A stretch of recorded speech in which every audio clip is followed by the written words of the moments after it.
أعوذ بالله من الشيطان الرجيم. بسم الله الرحمن الرحيم. الحمد لله رب العالمين، الرحمن الرحيم، مالك يوم الدين. إياك نعبد وإياك نستعين. اهدنا الصراط المستقيم، صراط الذين أنعمت عليهم غير المغضوب عليهم ولا الضالين.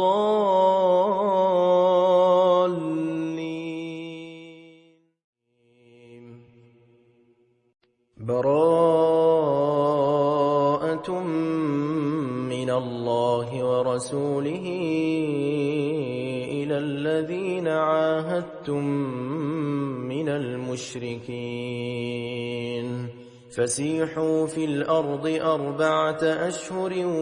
واعلموا أنكم غير معجز الله وأن الله مخزي الكافرين. وأذان من الله ورسوله إلى الناس يوم الحج الأكبر أن الله بريء من المشركين ورسوله، فإن تبتم فهو خير لكم، وإن توليتم فاعلموا أنكم غير معجز الله، وبشر الذين كفروا بعذاب أليم.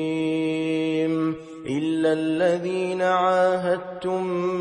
من المشركين ثم لم ينقصوكم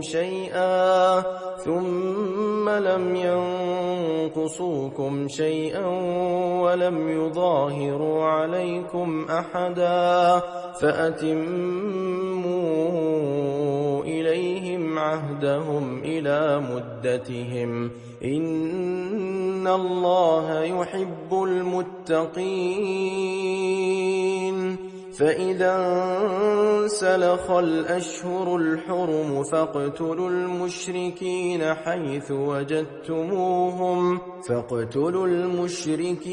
حيث وجدتموهم وخذوهم واحصروهم واقعدوا لهم كل مرصد، فإن تابوا وأقاموا الصلاة وآتوا الزكاة فخلوا سبيلهم، إن الله غفور رحيم. وإن أحد من المشركين استجارك فأجره حتى يسمع كلام الله ثم أبلغه مأمنه، ذلك بأنهم قوم لا يعلمون. كيف يكون للمشركين عهد عند الله وعند رسوله إلا الذين عاهدتم عند المسجد الحرام، فما استقاموا لكم فاستقيموا لهم، إن الله يحب المتقين. كيف وإن يظهروا عليكم لا يرقبوا فيكم إلا ولا ذمة، يرضونكم بأفواههم وتأبى قلوبهم وأكثرهم فاسقون. اشتروا بآيات الله ثمنا قليلا فصدوا عن سبيله، إنهم ساء ما كانوا يعملون. لا يرقبون في مؤمن إلا ولا ذمة، وأولئك هم المعتدون فإن تابوا وأقاموا الصلاة وآتوا الزكاة فإخوانكم في الدين ونفصل الآيات لقوم يعلمون وإن نكثوا أيمانهم من بعد عهدهم وطعنوا في دينكم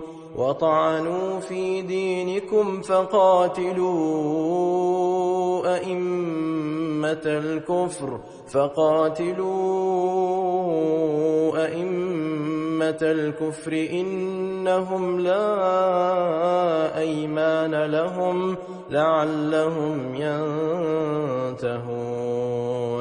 ألا تقاتلون قوما نكثوا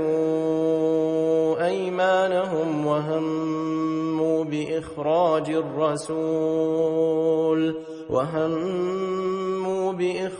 الرسول وهم بدؤوكم أول مرة أتخشونهم فالله أحق أن تخشوه إن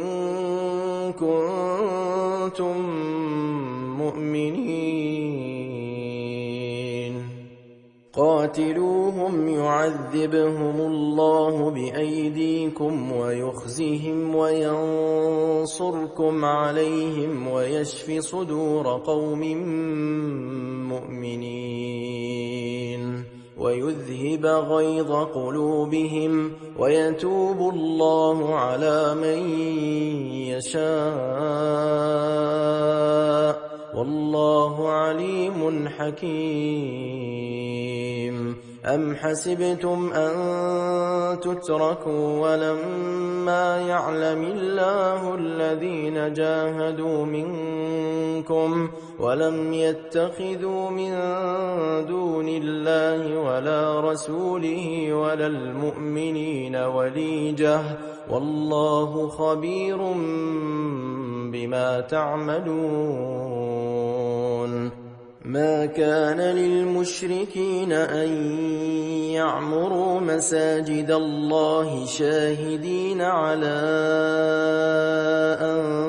أنفسهم بالكفر أولئك حبطت أعمالهم وفي النار هم خالدون إنما يعمر مساجد الله من آمن بالله واليوم الآخر وأقام الصلاة وآتى الزكاة ولم يخش إلا الله فعسى أولئك أن يكونوا من المهتدين أجعلتم سقاية الحاج وعمارة المسجد الحرام كمن آمن بالله واليوم الآخر وجاهد في سبيل الله لا يستوون عند الله والله لا يهدي القوم الظالمين الذين آمنوا وهاجروا وجاهدوا في سبيل الله بأموالهم وأنفسهم أعظم درجة عند الله وأولئك هم الفائزون يبشرهم ربهم برحمة منه ورضوان وجنات لهم فيها نعيم مقيم خالدين فيها أبدا إن الله عنده أجر عظيم يا أيها الذين آمنوا لا تتخذوا آباءكم وإخوانكم أولياء إن استحبوا الكفر على الإيمان ومن يتولهم منكم فأولئك هم الظالمون قل إن كان آباؤكم وأبناؤكم وإخوانكم وأزواجكم وعشيرتكم وأموال اقترفتموها وتجارة تخشون كسادها ومساكن ترضونها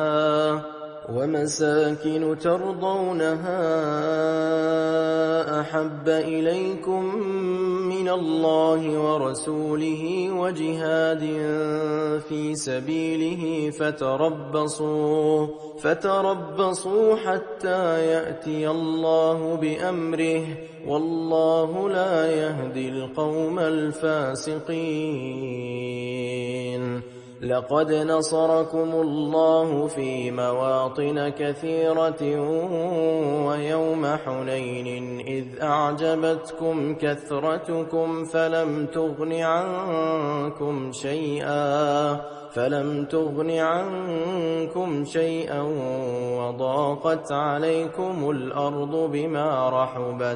وضاقت عليكم الأرض بما رحبت ثم وليتم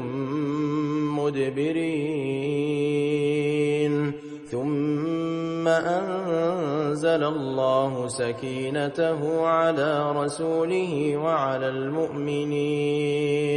وعلى المؤمنين وأنزل جنودا لم تروها وعذب الذين كفروا وذلك جزاء الكافرين ثم يتوب الله من بعد ذلك على من يشاء والله غفور رحيم يا أيها الذين آمنوا إنما المشركون نجس فلا يقربوا المسجد الحرام بعد عامهم هذا وإن خفتم عيلة فسوف يغنيكم الله من فضله إن شاء إن الله عليم حكيم قاتلوا الذين لا يؤمنون بالله ولا باليوم الآخر ولا يحرمون ما حرم الله ورسوله ولا يدينون دين الحق من الذين أوتوا الكتاب حتى يعطوا الجزية عن يد وهم صاغرون وقالت اليهود عزير ابن الله وقالت النصارى المسيح ابن الله ذلك قولهم بأفواههم يضاهئون قول الذين كفروا من قبل قاتلهم الله أنى يؤفكون اتخذوا أحبارهم ورهبانهم أربابا من دون الله والمسيح ابن مريم وما أمروا إلا ليعبدوا إلها واحدا لا إله إلا هو سبحانه عما يشركون يريدون أن يطفئوا نور الله بأفواههم ويأبى الله إلا أن يتم نوره ولو كره الكافرون هو الذي أرسل رسوله بالهدى ودين الحق ليظهره على الدين كله ولو كره المشركون. يا أيها الذين آمنوا إن كثيرا من الأحبار والرهبان ليأكلون أموال الناس بالباطل ويصدون عن سبيل الله. والذين يكنزون الذهب والفضة ولا ينفقونها في سبيل الله فبشرهم بعذاب أليم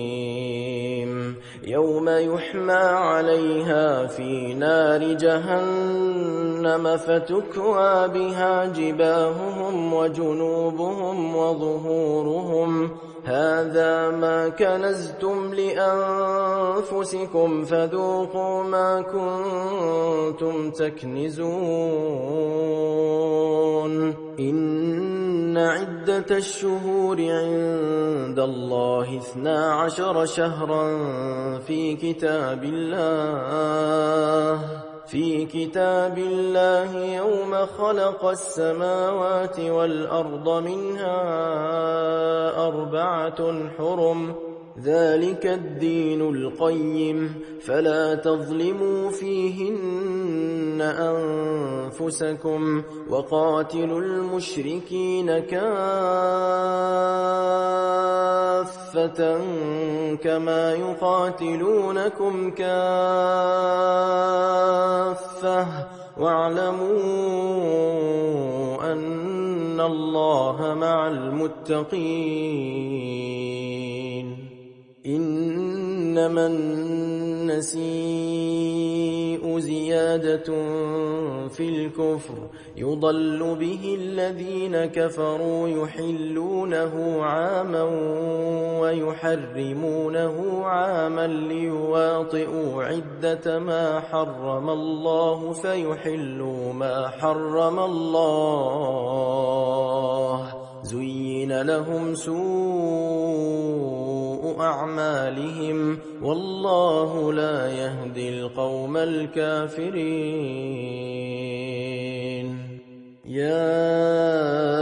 أيها الذين آمنوا ما لكم إذا قيل لكم انفروا في سبيل الله اثاقلتم إلى الأرض أرضيتم بالحياة الدنيا من الآخرة فما متاع الحياة الدنيا في الآخرة إلا قليل. إلا تنفروا يعذبكم عذابا أليما ويستبدل قوما غيركم ولا تضروه شيئا والله على كل شيء قدير. إلا تنصروه فقد نصره الله إذ أخرجه الذين كفروا ثاني اثنين إذ هما في الغار إذ يقول لصاحبه لا تحزن إن الله معنا فأنزل الله سكينته عليه وأيده بجنود لم تروها وجعل كلمة الذين كفروا السفلى وكلمة الله هي العليا والله عزيز حكيم. انفروا خفافا وثقالا وجاهدوا بأموالكم وأنفسكم في سبيل الله ذلكم خير لكم إن كنتم تعلمون. لو كان عرضا قريبا وسفرا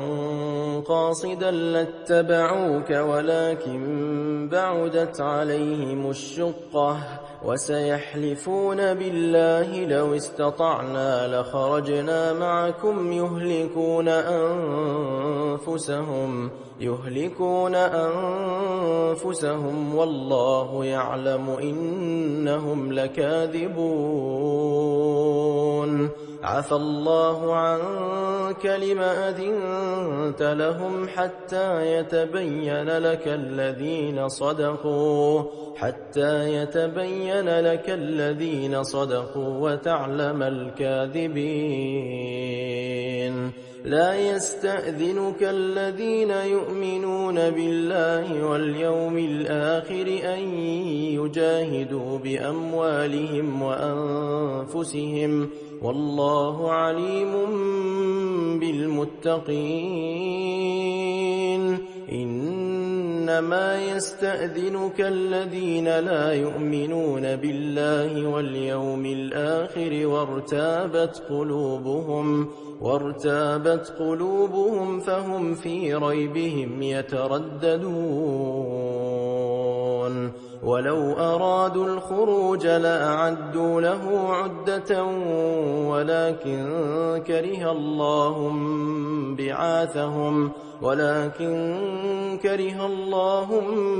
بعاثهم فثبطهم وقيل اقعدوا مع القاعدين لو خرجوا فيكم ما زادوكم إلا خبالا ولأوضعوا خلالكم يبغونكم الفتنة وفيكم سماعون لهم والله عليم بالظالمين لقد ابتغوا الفتنة من قبل وقلبوا لك الأمور حتى جاء الحق وظهر أمر الله وهم كارهون ومنهم من يقول ائذن لي ولا تفتني ألا في الفتنة سقطوا وإن جهنم لمحيطة بالكافرين إن تصبك حسنة تسؤهم وإن تصبك مصيبة يقولوا قد أخذنا أمرنا من قبل ويتولوا وهم فرحون قل لن يصيبنا إلا ما كتب الله لنا هو مولانا وعلى الله فليتوكل المؤمنون قل هل تربصون بنا إلا إحدى الحسنيين ونحن نتربص بكم أن يصيبكم الله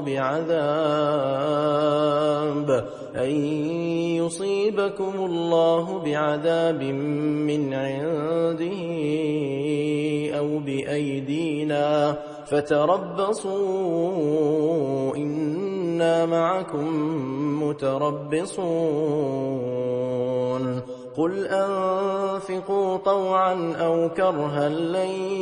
يتقبل منكم إنكم كنتم قوما فاسقين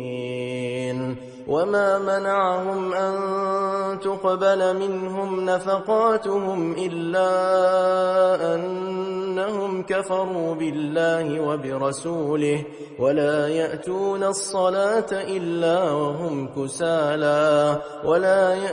الصلاة إلا وهم كسالى ولا ينفقون إلا وهم كارهون فلا تعجبك أموالهم ولا أولادهم إنما يريد الله ليعذبهم بها في الحياة الدنيا وتزهق أنفسهم وهم كافرون ويحلفون بالله إنهم لمنكم وما هم منكم ولكنهم قوم يفرقون لو يجدون ملجأ أو مغارات أو مدخلا لولوا إليه وهم يجمحون ومنهم من يلمزك في الصدقات فإن أعطوا منها رضوا وإن لم يعطوا منها إذا هم يسخطون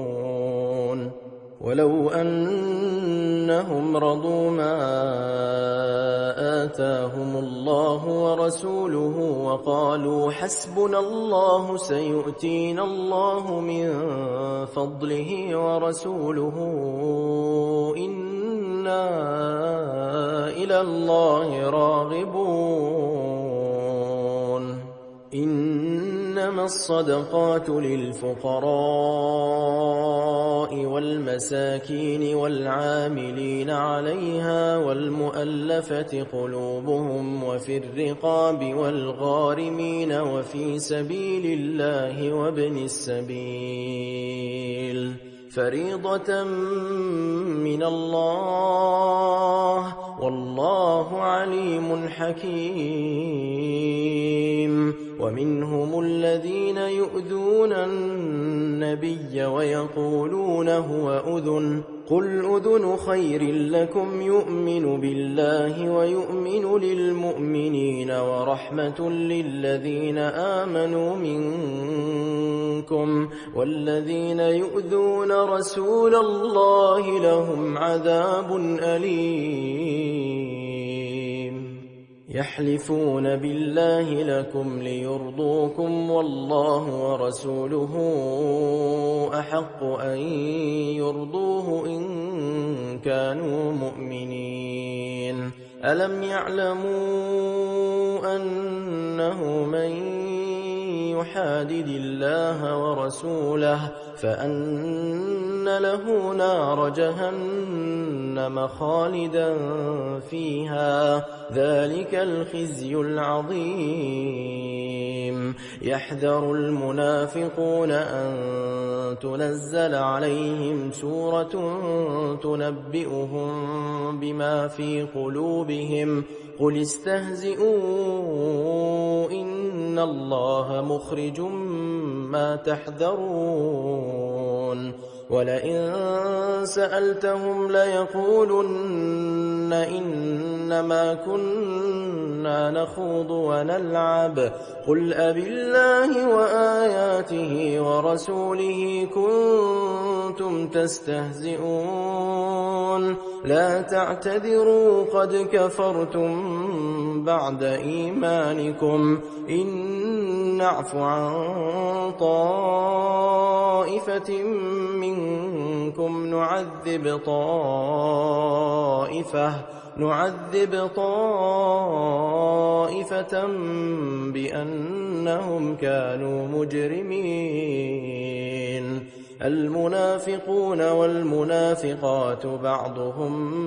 من بعض يأمرون بالمنكر وينهون عن المعروف ويقبضون أيديهم نسوا الله فنسيهم إن المنافقين هم الفاسقون وعد الله المنافقين والمنافقات والكفار نار جهنم خالدين فيها هي حسبهم ولعنهم الله ولهم عذاب مقيم كالذين من قبلكم كانوا أشد منكم قوة وأكثر أموالا وأولادا فاستمتعوا بخلاقهم فاستمتعتم بخلاقكم كما استمتع الذين من قبلكم بخلاقهم وخضتم كالذي خاضوا أولئك حبطت أعمالهم في الدنيا والآخرة وأولئك هم الخاسرون ألم يأتهم نبأ الذين من قبلهم قوم نوح وعاد وثمود وقوم إبراهيم وأصحاب مدين والمؤتفكات أتتهم رسلهم بالبينات فما كان الله ليظلمهم ولكن كانوا أنفسهم يظلمون والمؤمنون والمؤمنات بعضهم أولياء بعض يأمرون بالمعروف وينهون عن المنكر ويقيمون الصلاة ويؤتون الزكاة ويطيعون الله ورسوله أولئك سيرحمهم الله إن الله عزيز حكيم وعد الله المؤمنين والمؤمنات جنات تجري من تحتها الأنهار خالدين فيها ومساكن طيبة في جنات عدن ورضوان من الله أكبر ذلك هو الفوز العظيم يا أيها النبي جاهد الكفار والمنافقين واغلظ عليهم ومأواهم جهنم وبئس المصير يحلفون بالله ما قالوا ولقد قالوا كلمة الكفر وكفروا بعد إسلامهم وهموا بما لم ينالوا وما نقموا إلا أن أغناهم الله ورسوله من فضله فإن يتوبوا يك خيرا لهم وإن يتولوا يعذبهم الله عذابا أليما في الدنيا والآخرة وما لهم في الأرض من ولي ولا نصير ومنهم من عاهد الله لئن آتانا من فضله لنصدقن ولنكونن من الصالحين فلما آتاهم من فضله بخلوا به وتولوا وهم معرضون فأعقبهم نفاقا في قلوبهم إلى يوم يلقونه بما أخلفوا الله ما وعدوه وبما كانوا يكذبون ألم يعلموا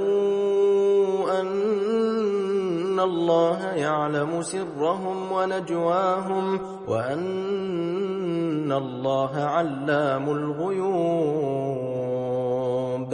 الذين يلمزون المطوعين من المؤمنين في الصدقات والذين لا يجدون إلا جهدهم فيسخرون منهم سخر الله منهم ولهم عذاب أليم استغفر لهم أو لا تستغفر لهم إن تستغفر لهم 70 مرة فلن يغفر الله لهم ذلك بأنهم كفروا بالله ورسوله والله لا يهدي القوم الفاسقين فرح المخلفون بمقعدهم خلاف رسول الله وكرهوا أن يجاهدوا بأموالهم وأنفسهم في سبيل الله وقالوا لا تنفروا في الحر قل نار جهنم أشد حرا لو كانوا يفقهون فليضحكوا قليلا وليبكوا كثيرا جزاء بما كانوا يكسبون فإن رجعك الله إلى طائفة منهم فاستأذنوك للخروج فقل لن تخرجوا معي أبدا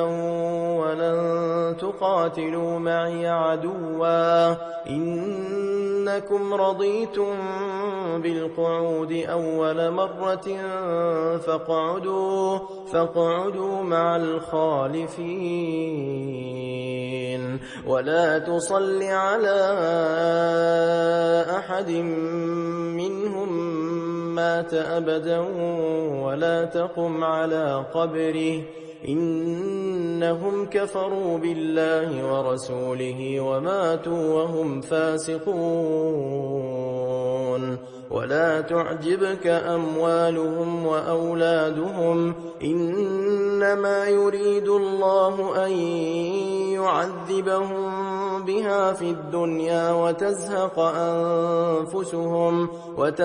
أنفسهم وهم كافرون وإذا أنزلت سورة أن آمنوا بالله وجاهدوا مع رسوله استأذنك أولو الطول منهم وقالوا ذرنا نكن مع القاعدين رضوا بأن يكونوا مع الخوالف وطبع على قلوبهم فهم لا يفقهون لكن الرسول والذين آمنوا معه جاهدوا بأموالهم وأنفسهم وأولئك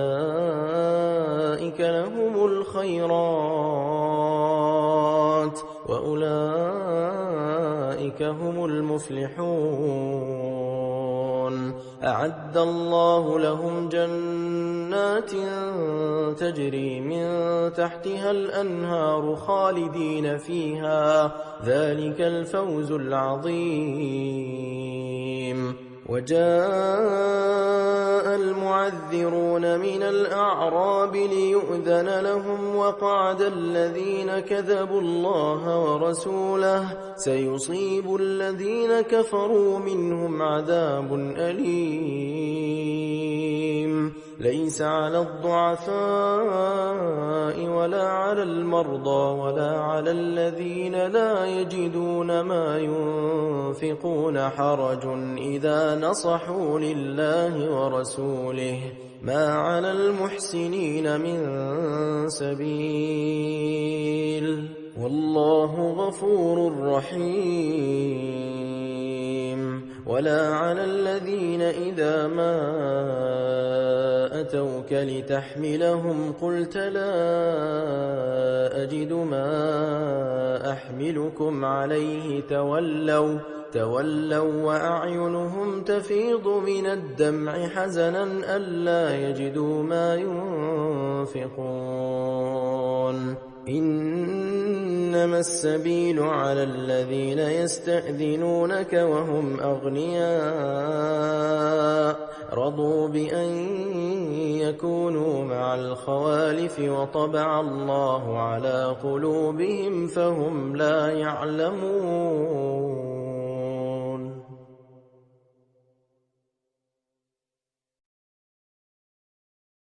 يعتذرون إليكم إذا رجعتم إليهم قل لا تعتذروا لن نؤمن لكم قد نبأنا الله من أخباركم وسيرى الله عملكم ورسوله ثم تردون إلى عالم الغيب والشهادة فينبئكم بما كنتم تعملون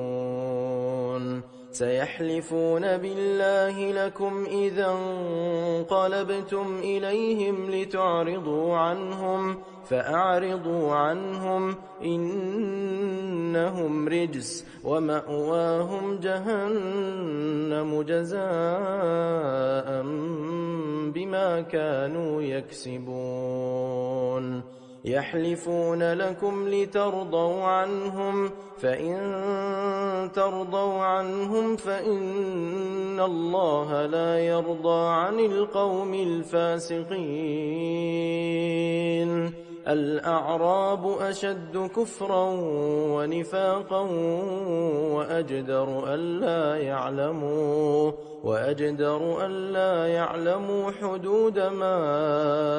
أنزل الله على رسوله والله عليم حكيم ومن الأعراب من يتخذ ما ينفق مغرما ويتربص بكم الدوائر عليهم دائرة السوء والله سميع عليم ومن الأعراب من يؤمن بالله واليوم الآخر ويتخذ ما ينفق قربات عند الله وصلوات الرسول ألا إنها قربة لهم سيدخلهم الله في رحمته إن الله غفور رحيم والسابقون الأولون من المهاجرين والأنصار والذين اتبعوهم بإحسان رضي الله عنهم ورضوا عنه وأعد لهم جنات تجري تحتها الأنهار خالدين فيها أبدا ذلك الفوز العظيم وممن حولكم من الأعراب منافقون ومن أهل المدينة مردوا على النفاق لا تعلمهم نحن نعلمهم سنعذبهم مرتين ثم يردون إلى عذاب عظيم وآخرون اعترفوا بذنوبهم خلطوا عملا صالحا وآخر سيئا عسى الله أن يتوب عليهم إن الله غفور رحيم خذ من أموالهم صدقة تطهرهم وتزكيهم بها وصل عليهم إن صلاتك سكن لهم والله سميع عليم ألم يعلموا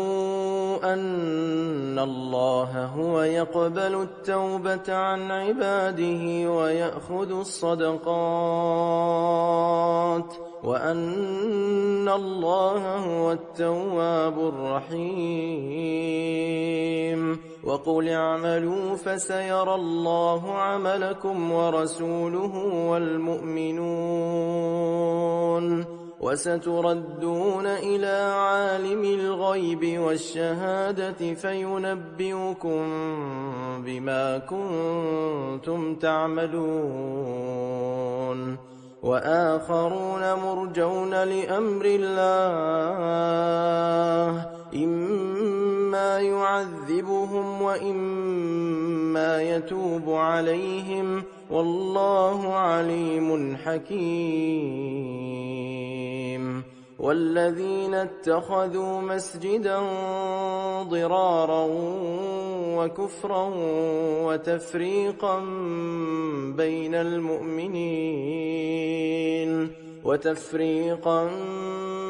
المؤمنين وإرصادا لمن حارب الله ورسوله من قبل وليحلفن إن أردنا إلا الحسنى والله يشهد إنهم لكاذبون. لا تقم فيه أبدا لمسجد أسس على التقوى من أول يوم أحق أن تقوم فيه رجال يحبون أن يتطهروا والله يحب المطهرين.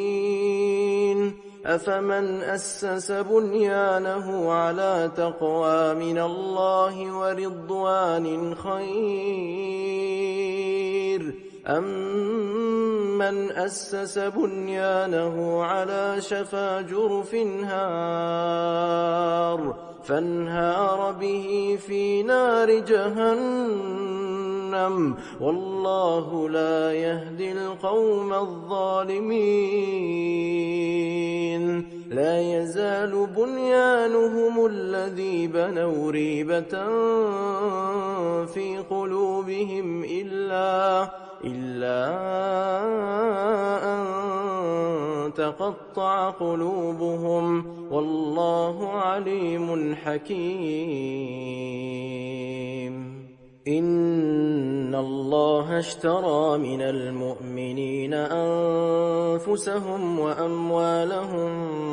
بأن لهم الجنة يقاتلون في سبيل الله فيقتلون ويقتلون وعدا عليه حقا في التوراة والإنجيل والقرآن ومن أوفى بعهده من الله فاستبشروا ببيعكم الذي بايعتم به وذلك هو الفوز العظيم. التائبون العابدون الحامدون السائحون الراكعون الساجدون الآمرون بالمعروف والناهون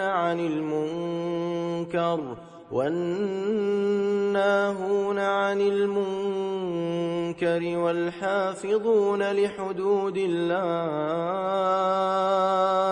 وبشر المؤمنين. ما كان للنبي والذين آمنوا أن يستغفروا للمشركين ولو كانوا أولي قربى من بعد ما تبين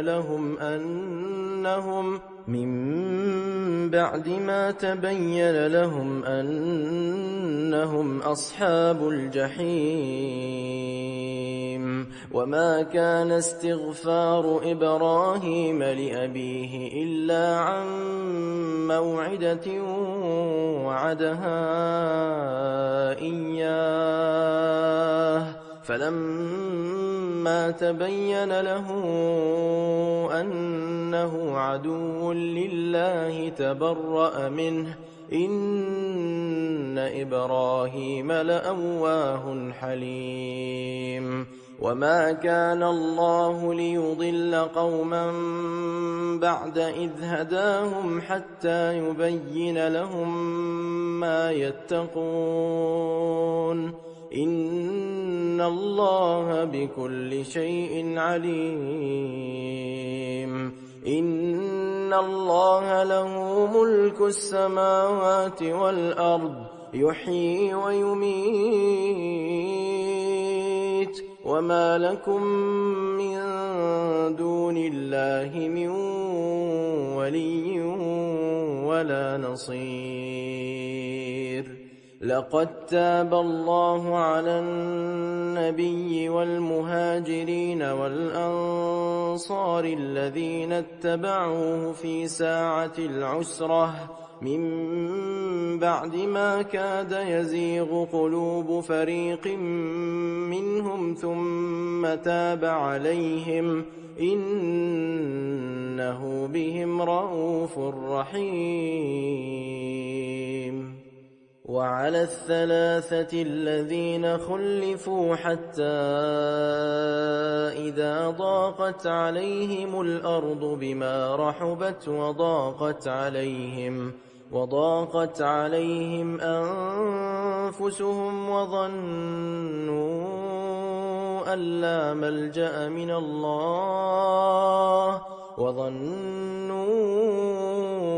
أن لا ملجأ من الله إلا إليه ثم تاب عليهم ليتوبوا إن الله هو التواب الرحيم يا أيها الذين آمنوا اتقوا الله وكونوا مع الصادقين ما كان لأهل المدينة ومن حولهم من الأعراب أن يتخلفوا عن رسول الله ولا يرغبوا بأنفسهم عن نفسه ذلك بأنهم لا يصيبهم ظمأ ولا نصب ولا مخمصة في سبيل الله ولا يطؤون موطئا يغيظ الكفار ولا ينالون من عدو نيلا إلا كتب لهم به عمل صالح إن الله لا يضيع أجر المحسنين ولا ينفقون نفقة صغيرة ولا كبيرة ولا يقطعون واديا إلا كتب لهم ليجزيهم الله أحسن ما كانوا يعملون وما كان المؤمنون لينفروا كافة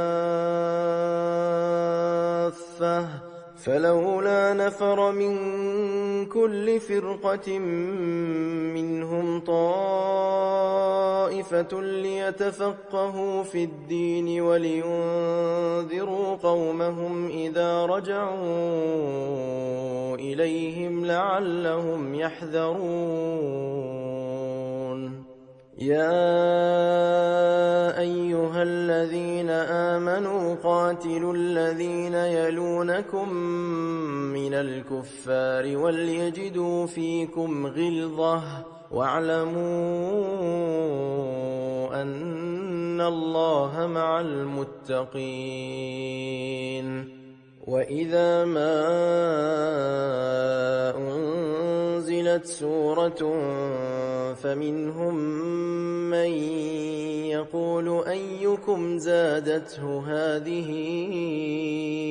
إيمانا فأما الذين آمنوا فزادتهم إيمانا وهم يستبشرون وأما الذين في قلوبهم